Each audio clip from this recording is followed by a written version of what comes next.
आज शाम को अचानक दोनों दीदी आ गई। मैंने विवेक को फ़ोन करके बताया कि दीदी आई हुई हैं, जल्दी घर आ जाना। विवेक को फ़ोन कर दीदी लोगों को नाश्ता पानी देकर मैं रात के खाने की तैयारी में लग गई। तभी विवेक भी आ गए। वो लोग आपस में बैठकर बातें कर रहे थे। तभी दोनों दीदी ने कहा, भाभी आप खाना तैयार रखो, हम अभी बड़े भैया के घर से होकर आते हैं। छाया ने कहा, दीदी खाना तैयार है, खाकर आराम से चले जाना। मैं जब तक सारा काम निपटा लूँगी। क्या भाभी, आपको तो बस अपने काम की पड़ी रहती है। अरे 2-4 दिन देर से काम कर लोगी और नहीं सोओगी तो क्या फ़र्क पड़ेगा। हम कहाँ रोज़ रोज़ आते हैं। तब विवेक ने कहा, दीदी छाया सही कह रही है, खाना ठंडा हो जाएगा, पहले खाना खा लो।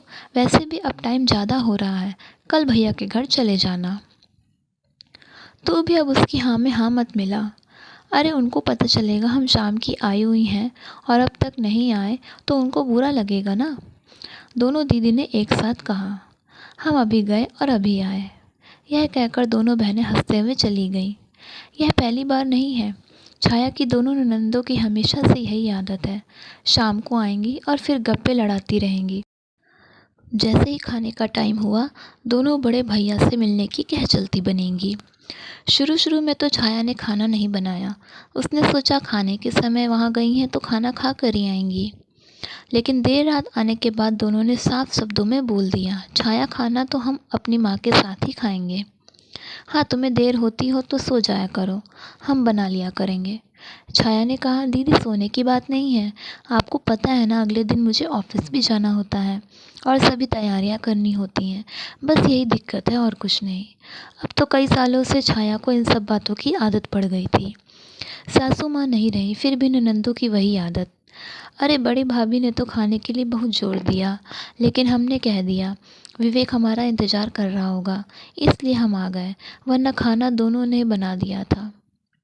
छाया को पता था दोनों बहनें झूठ बोल रही हैं और वह छाया को सुनाने के लिए यह सब बातें कहती हैं। एक दिन छाया शाम के खाने के लिए तैयारी कर रही थी, उसकी बड़ी ननद आ गई। छाया ने नमस्ते कहते हुए कहा, दीदी आपने तो आने की कोई खबर नहीं दी। खबर क्या देनी थी, अपना ही तो घर है। चाय नाश्ता देने के बाद छाया ने कहा, खाना भी तैयार है। यह सुन वह बोली, खाना तो मैं बड़े भैया के घर से आकर ही खाऊंगी, तुम्हें जल्दी है तो तुम खा लो। ऐसी बात नहीं है दीदी, वह आज मेरा व्रत था ना तो सोचा पहले बड़ों को खिला दूं, उसके बाद ही। भाई तुझे नियमों की इतनी चिंता है तो थोड़ी देर रुक जा, हमें भी तो दुनियादारी निभाने दे। बड़े भैया को पता चला तो बुरा मान जाएंगे कि मैं उनसे मिलने नहीं आई, फिर आकर खाना खाती हूँ। और नंद रानी बड़े भैया के घर चली गई। उनको पता था छाया का व्रत है, उसके बाद भी वह रात को 11 बजे वापस आई। छाया जल्दी से खाना डाल दे, बहुत भूख लगी है। बड़ी भाभी तो खाने पर बहुत जोर दे रही थी, पर मैंने कह दिया छाया मेरा इंतज़ार कर रही होगी। तूने और विवेक ने तो खा लिया होगा। नहीं दीदी, यह भी आपका इंतज़ार कर रहे थे। यह कहते हुए छाया ने दोनों बहन भाइयों के लिए खाना परोस दिया और खुद रोटियां सेकने लगी। छाया रोटी लेकर आई तो उसने देखा कि उसकी ननद रोटी को उलट पुलट कर देख रही थी। उसने पूछा, दीदी क्या हुआ। कुछ नहीं, मुझे रोटी कुछ कच्ची लग रही है। छाया दीदी के लिए दूसरी रोटी ला दो, विवेक ने कहा। यह सुन छाया उनके लिए दूसरी रोटी अच्छे से सेक कर ले आई। उसे देखकर भी उसकी ननद बोली, क्या छाया, रोटी नहीं खिलानी तो वैसे ही बोल देती, क्या कच्ची रोटियां लाए जा रही हो। नहीं दीदी, रोटी तो अच्छे से सीखी है। विवेक ने भी रोटी देखी तो बोला, दीदी रोटी तो सही है, तो क्या मैं झूठ बोल रही हूँ। अरे ऐसी रोटियां तो हमारे यहाँ जानवरों को दी जाती है। मैं तो तुम दोनों की सोचकर वहाँ खाना छोड़ आई। बड़ी भाभी कितनी जिद कर रही थी, लेकिन मुझे तुम लोगों की फ़िक्र रहती है और तुम दोनों हो कि ऐसा कर रहे हो। ना खिलानी हो तो साफ साफ मना कर दो। यह सुन छाया के आंसू निकल आए। अपने आप को संभालते हुए वह बोली, कैसी बातें कर रही हो दीदी, आप इतनी सी बात को कहाँ से कहाँ लेकर जा रहे हो। आपको कुछ कहना हो तो साफ साफ कह दो, यह रोटियों का बहाना क्यों लगा रही हो। और आप यह बड़े भाई भाभी की बात तो रहने ही दो, इतना तो आपको भी पता है कि वे आप सबकी कितनी परवाह करते हैं। सासू माँ से सब सुन चुकी हूँ उनकी आवभगत के बारे में। इतने सालों से मैं यही सुनती आ रही हूँ कि हमारे लिए सभी भाई बराबर हैं। आपके लिए होंगे, लेकिन उनके लिए आपका क्या महत्व है यह तो आपको भी अच्छे से पता है और मुझे भी।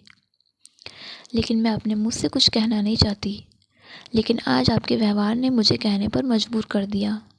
मैंने कभी भी आप लोगों की किसी बात का कोई बुरा नहीं माना, लेकिन आज आपने मेरे आत्मसम्मान को ठेस पहुंचाई है।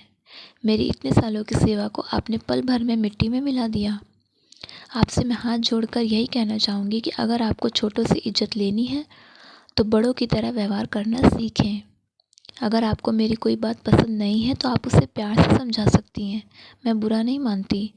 लेकिन काम भी करूं और ताने भी सुनूं, यह सब अब मुझसे नहीं होगा। तेरे सामने छाया इतना बोल रही है और तू चुपचाप सुन रहा है। हम तो तुझ पर इतना मरते हैं और तू हमें घर बैठाकर बेइज्जत कर रहा है। अगर छाया ने अपनी बातों के लिए माफ़ी नहीं मांगी तो मैं फिर तेरी चौखट पर कभी नहीं चढ़ूंगी। दीदी, अगर छाया गलत होती तो मैं एक बार नहीं 100 बार उससे माफ़ी मांगने के लिए कहता।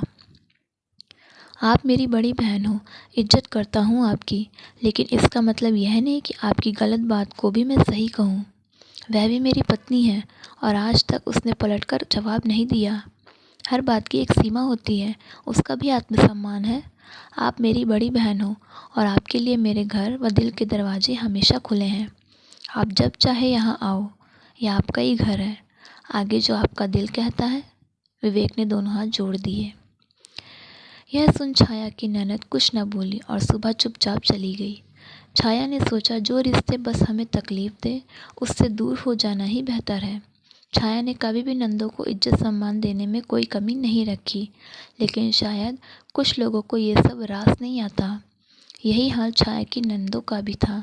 अगर हम चाहते तो सामने वाला हमें इज्जत दे, बदले में हमें भी इज्जत और प्यार देना पड़ेगा ना, क्योंकि डरा धमका कर इज्जत नहीं पाई जाती। तो दोस्तों, आपको ये कहानी कैसी लगी हमें कमेंट बॉक्स में ज़रूर बताइएगा और ऐसी और कहानियों के लिए चैनल को सब्सक्राइब कीजिएगा। तब तक के लिए धन्यवाद।